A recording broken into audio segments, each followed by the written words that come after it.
Hello everyone, and welcome back to my channel. I'm Sally and this is my channel Secret Life of a Seamstress, where I love to talk all about sewing and making clothes. And today I'm going to be talking about some knitting and some reading and some new fabrics as well. So we've got a bit of a mixed bag today. This kind of video is probably my favourite type of video to film. I love just sitting and chatting about what I've been making, what I'm working on, and just a few things that I just really love and really enjoy. So I have a bit of a mix today. As I say, I've got 4 new sewing makes to share with you. Some new fabrics, a little bit of a knitting update, and a new knitting project that I've just started. And at the end, we'll do some reading as well. I'm really glad that you all seem to be enjoying the reading section in these videos, because I love to read, as you know.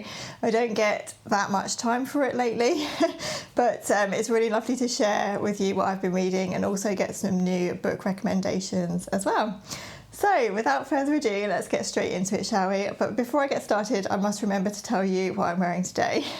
Today we have a lovely spring day in England. It's around 15 degrees, I think, which is actually quite warm for us. We've been having some quite cold days recently. So I have got on today my grey line Archer button-up shirt. This is sewn from a viscose Dobby fabric, I think, and I made it a little bit earlier in the year, but obviously with the colder weather I just haven't been able to wear it that much so far, so it's really nice to have it out today. The making process for this shirt is available over on my Patreon as a sew along video, so if you're interested in seeing how I made this shirt, then I'll pop the link to my Patreon down below. So first of all, I'll start with what I've been making. So I have been sewing quite a lot this month in March, because we do have a holiday coming up in April, and there's nothing like a holiday coming up to get you sewing like a mad woman about 2 to 3 weeks before you go, is there? I always find that. I said in a recent video that I just cannot seem to be organised enough to sort of sew months in advance. I always seem to get my ideas and inspiration for things that I want to make roughly 2 to 3 weeks before we go, but I've just come to realise that that's how I work, and actually I kind of enjoy it as well. So the first thing I made was actually sewn from a sewing pattern which I absolutely love and have made multiple times. In fact, the pattern is looking so shabby, I keep wondering whether or not to actually rebuy it, because all of the pattern pieces are getting really tatty. Anyway, that pattern is the Darling Ranges dress by Megan Nielsen. I have a very warm place in my heart for this pattern, because I feel like it was almost the pattern that sort of inspired me to get into sewing, because I really loved the fit and flare denim look dress on the front of the pattern image at the time. I think the pattern has been updated a little bit since I brought it, but it had this lovely sort of fit and flare denim dress, and I remember thinking I would love to get to the point in my sewing where I can make a dress like that. So this pattern actually has 3 different versions. You can make the fit and flare above the knee sort of floaty summer dress. It does have pockets as well, and it has elbow length elasticated sleeves and quite a low v-neck, and then the whole thing buttons up. You can also make a blouse version of this pattern, a lovely simple v-neck blouse. It's super simple to make. This is, it has a lovely finish around the neckband and the button band, and it's a really good one for if you just want to use up fabric scraps. So this is another one that I've made and played around with quite a lot.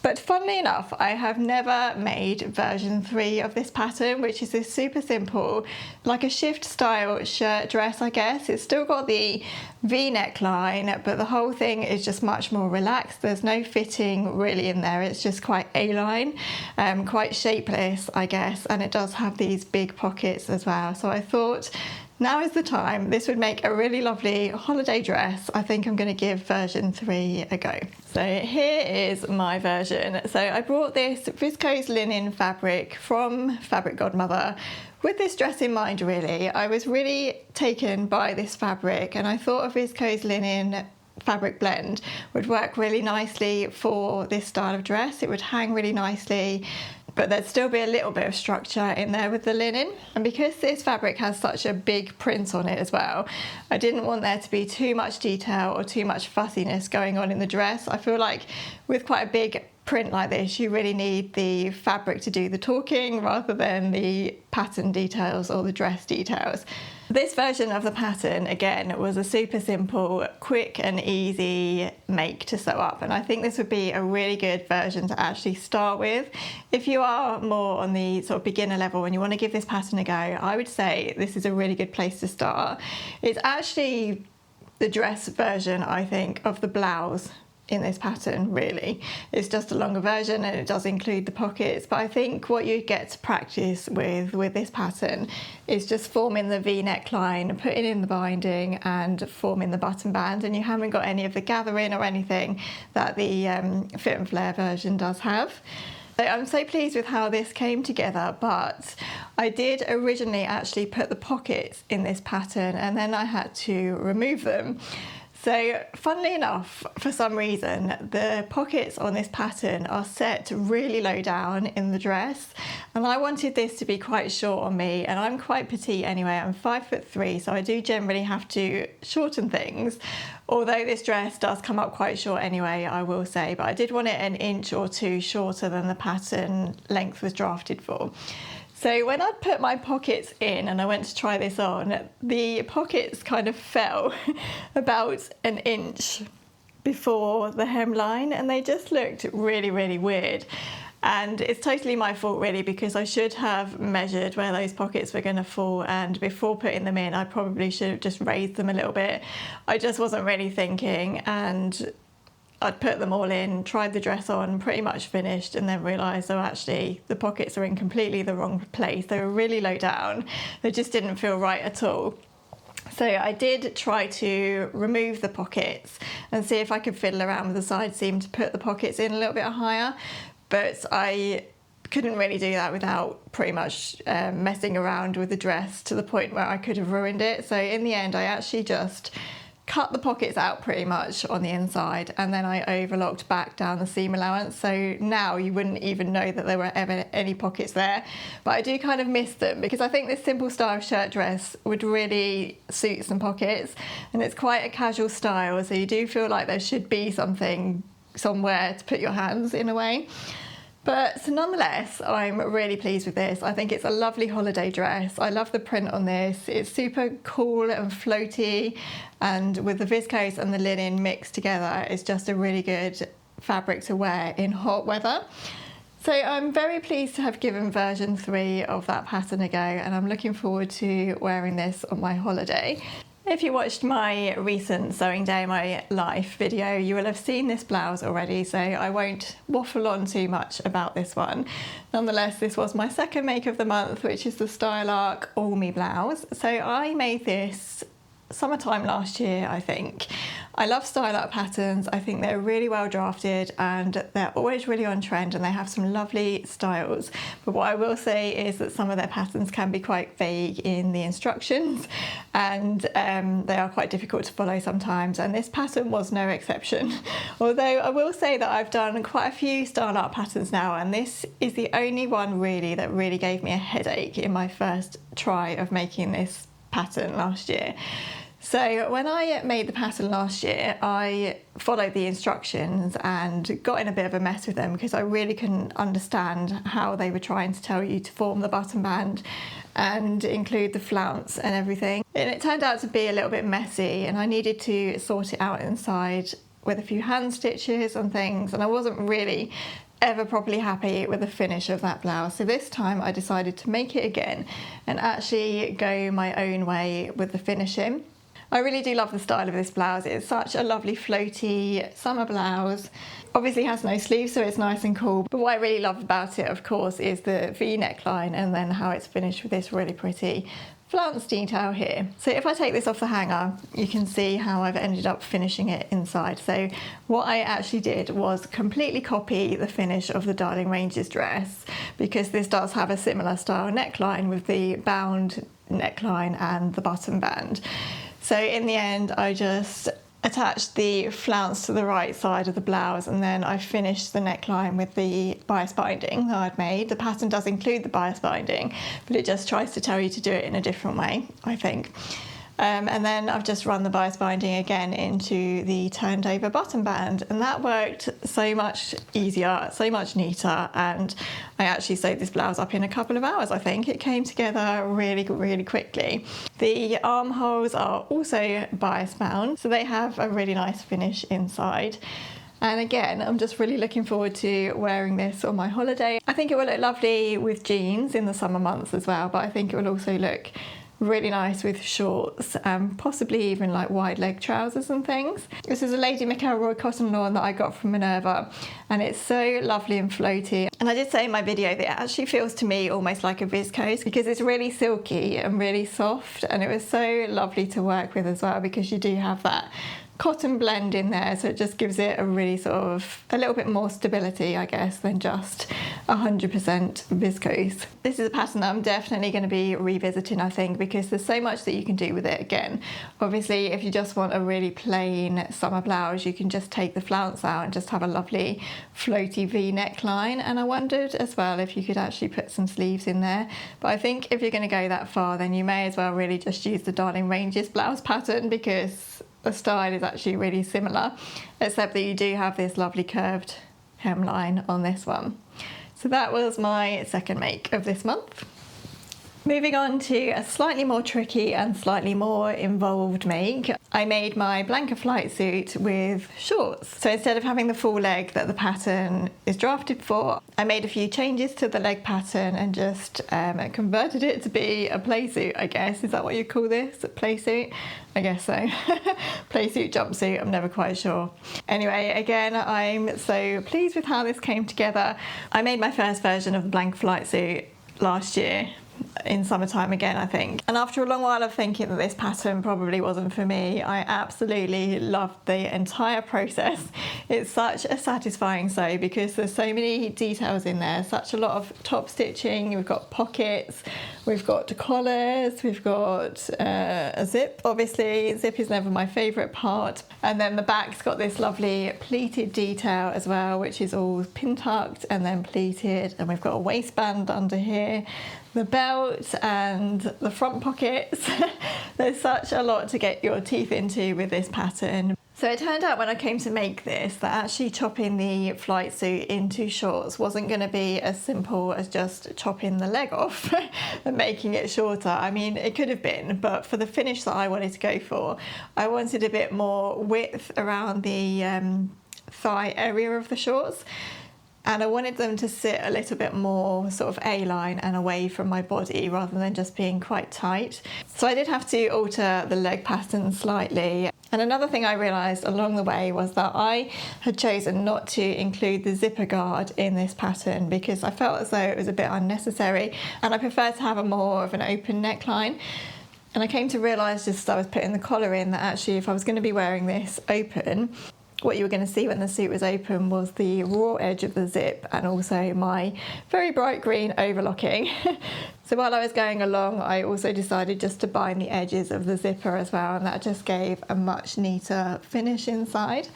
So this was actually my Patreon video for March. So if you want more details on this make, if you want to know how I altered the leg pattern to add that extra width, if you want to know all about the conundrums and challenges I faced along the way making this, then there is a full sew along video available to watch over on Patreon, and that includes the entire sewing process, and I also always list all of my measurements in the video description in case they're helpful for you. In case you're not familiar with Patreon is my sewing membership which I run alongside this YouTube channel, and it just sort of dives a little bit more deeply, I guess, into sewing. We have a monthly exclusive video over there, which is usually a sew along, sometimes it's other things. And then I also post more behind the scenes content and tips and tricks and other little videos and things like that. So if you think that might be for you, then I will leave the Patreon link in the description below this video. But yeah, I'm really pleased with this. I did wonder if it was a little bit military with the colour scheme that I'd gone for in the end. If you remember, I was originally going to go with a beige linen fabric, but I changed it to this khaki twill. I love khaki, but when I tried this on, I did feel as though it was a little bit military, but actually I think that just goes along with the whole utility style. So really, I'm absolutely thrilled with this, and I think it works so well as a shorts version for summertime and warmer weather. And then lastly, in sewing, if you watched my sewing day in my life video featuring my All Me blouse, you will have seen the disaster that I had when I originally tried to make this top. So I had some lovely pointelle jersey that I got from Fabric Godmother as well, which I wanted to use to make a simple Agnes top. But I also had the idea of putting a scallop pattern around the edge of the neckline. And unfortunately, while I was in the middle of happily sewing away on this make, my iron decided to scorch a big brown burn mark into my lovely scalloped neckline of the Agnes tee that I was sewing, and I was so upset at the time, but I did immediately reorder the fabric so that I could have another go because I was enjoying this make so much.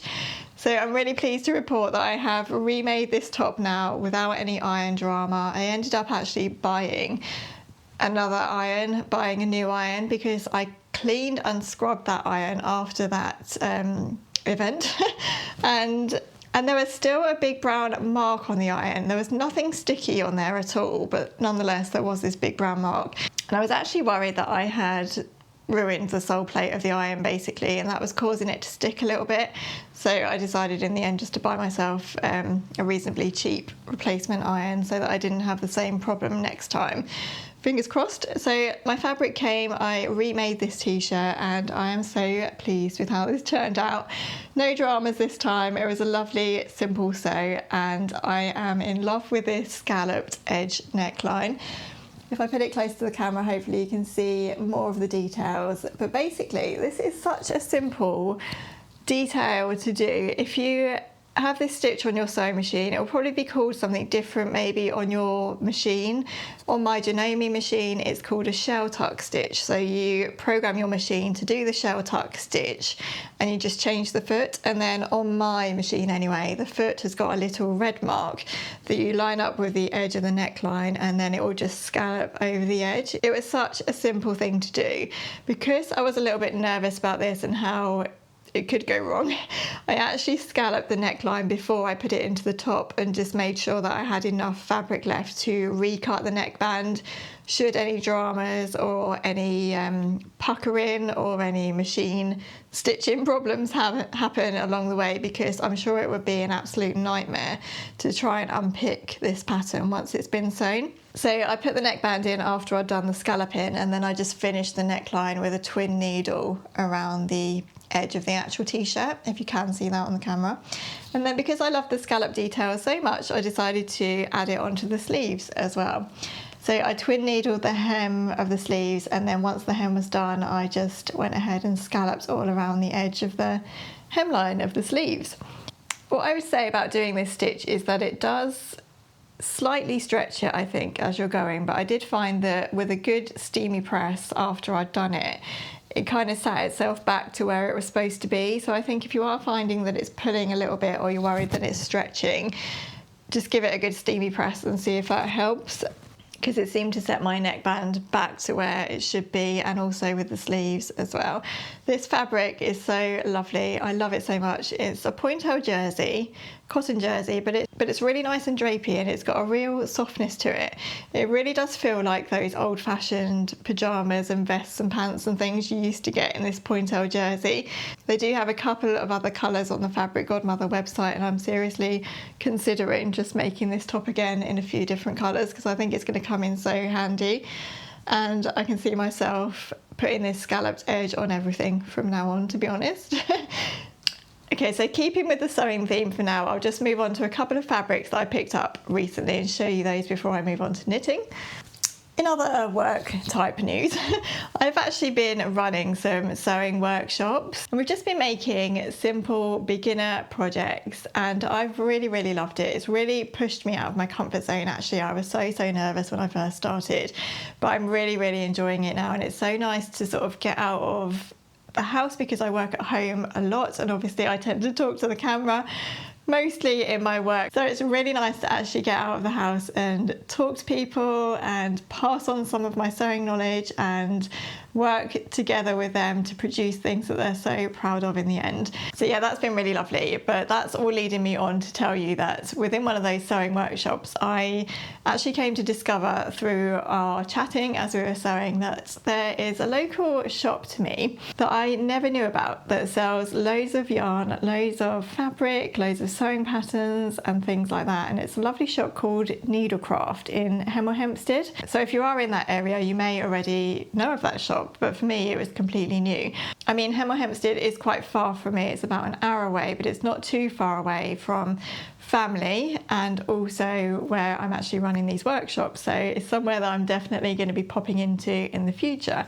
So I actually took a trip there after my sewing workshop the other day and I couldn't come away with nothing. So as you can see, I've gone very stripy, very much on brand, you know, I love a stripe. But yeah, I picked up 2 lots of stripy jersey because I feel as though with spring coming up, we're definitely edging into Breton top season. The season where I tend to wear all of my cocoa tops in stripy fabrics because I feel like they're such an easy thing to wear when it gets warmer, but not too warm, if you know what I mean.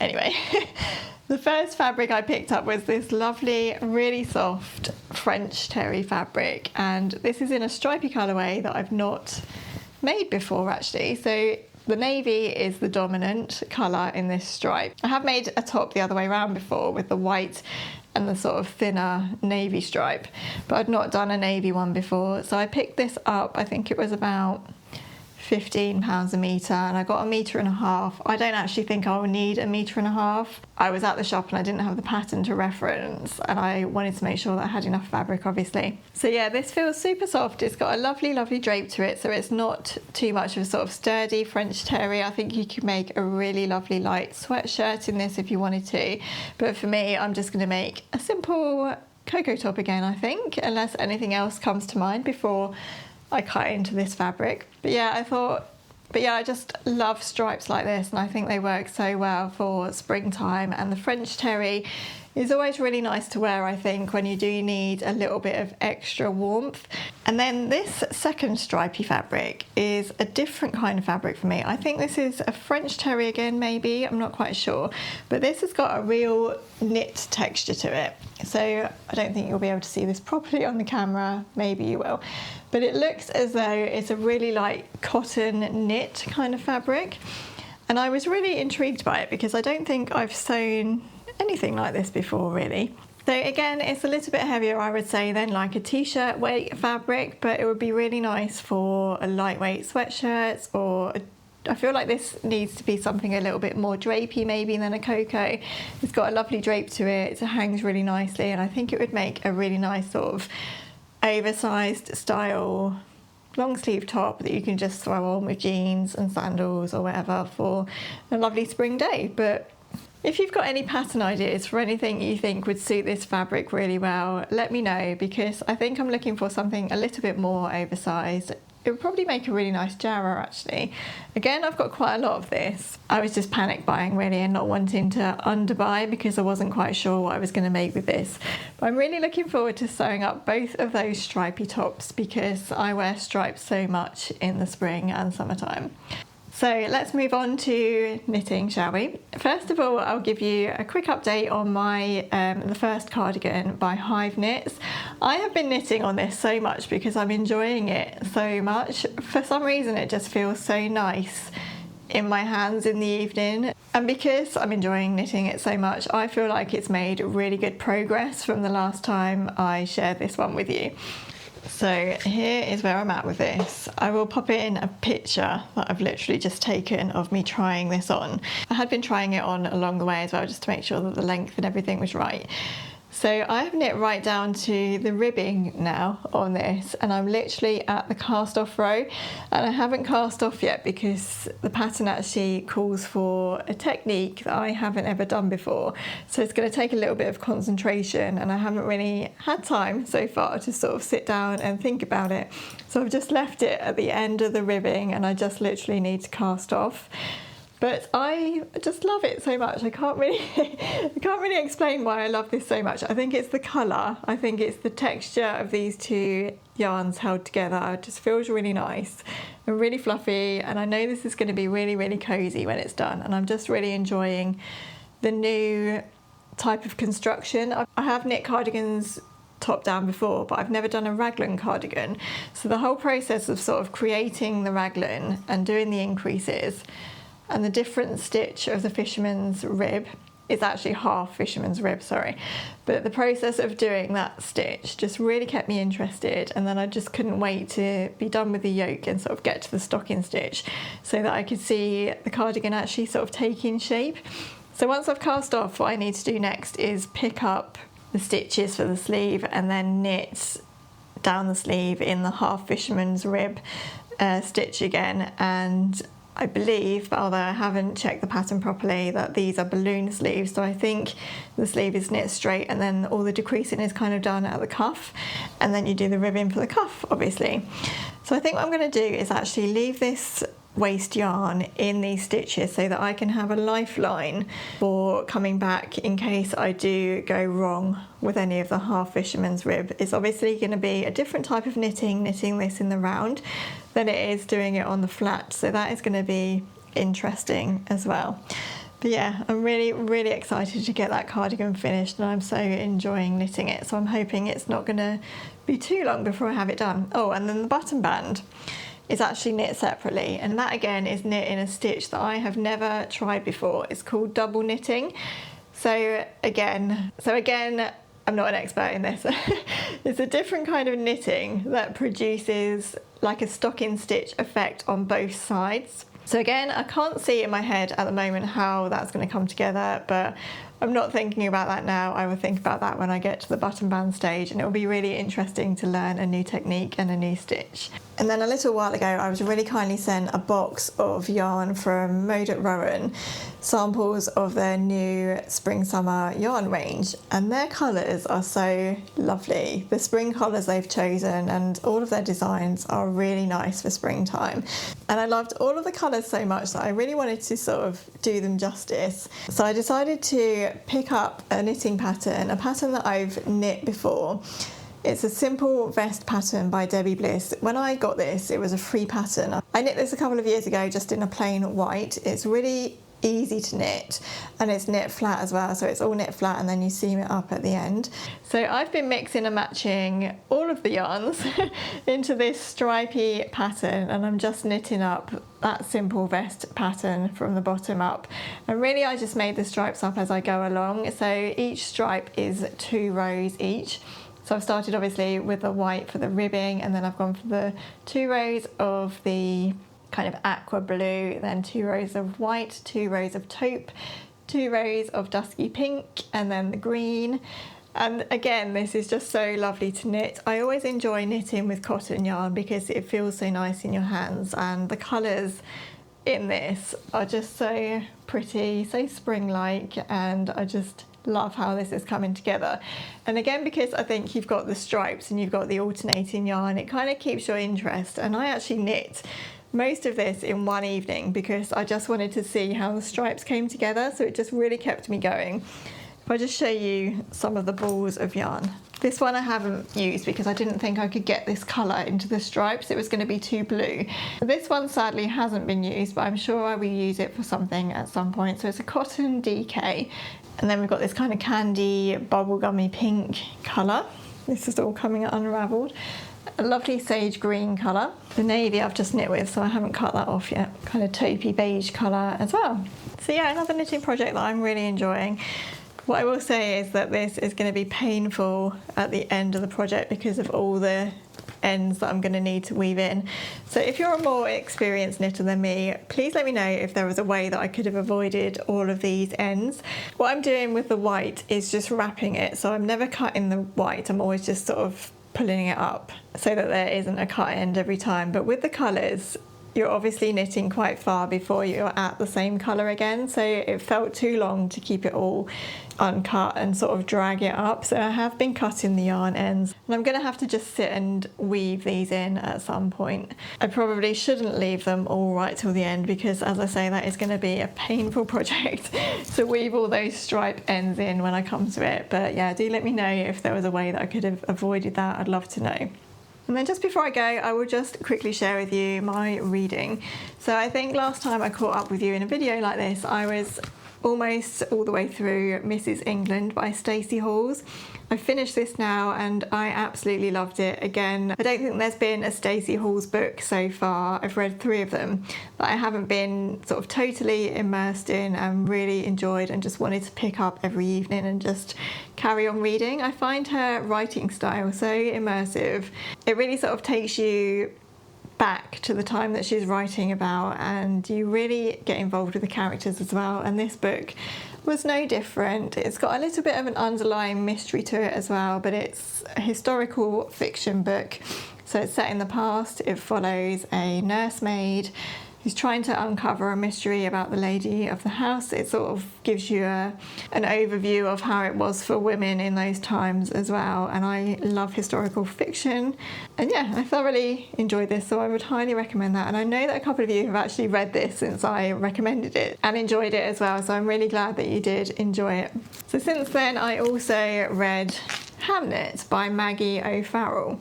So when I shared that I was reading this, I had so many messages from people, mainly on Instagram actually, saying, oh, that's my favourite book ever, you're going to really love it. It came really highly recommended, basically.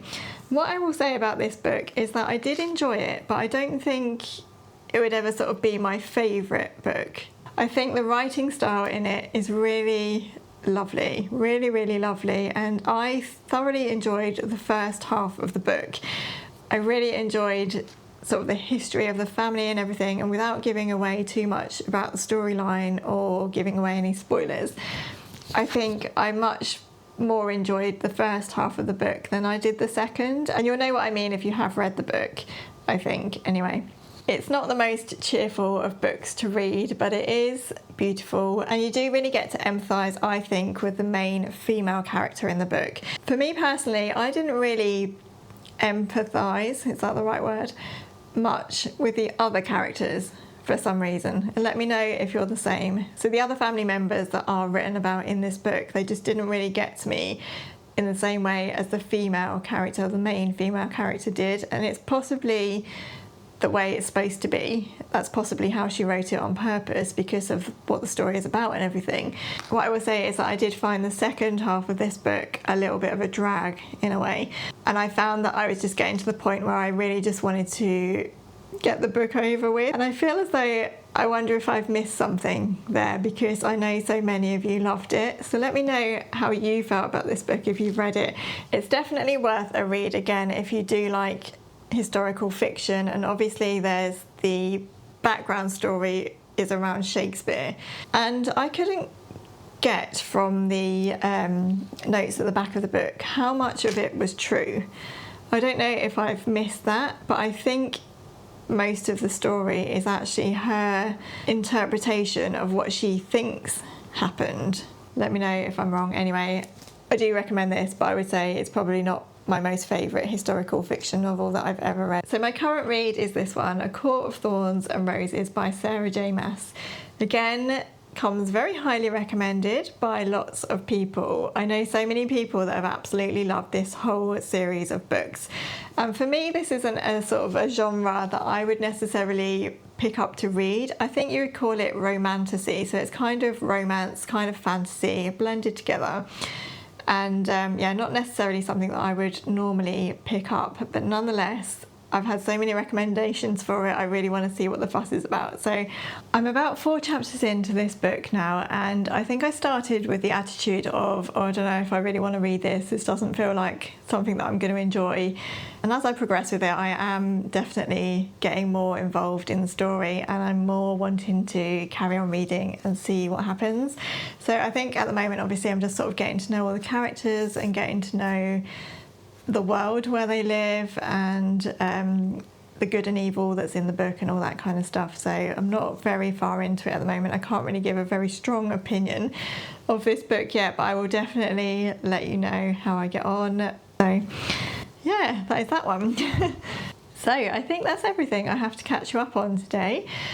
Thank you for watching. Thank you for joining me today for another ramble about everything I've been sewing and making recently. I really hope you've enjoyed it.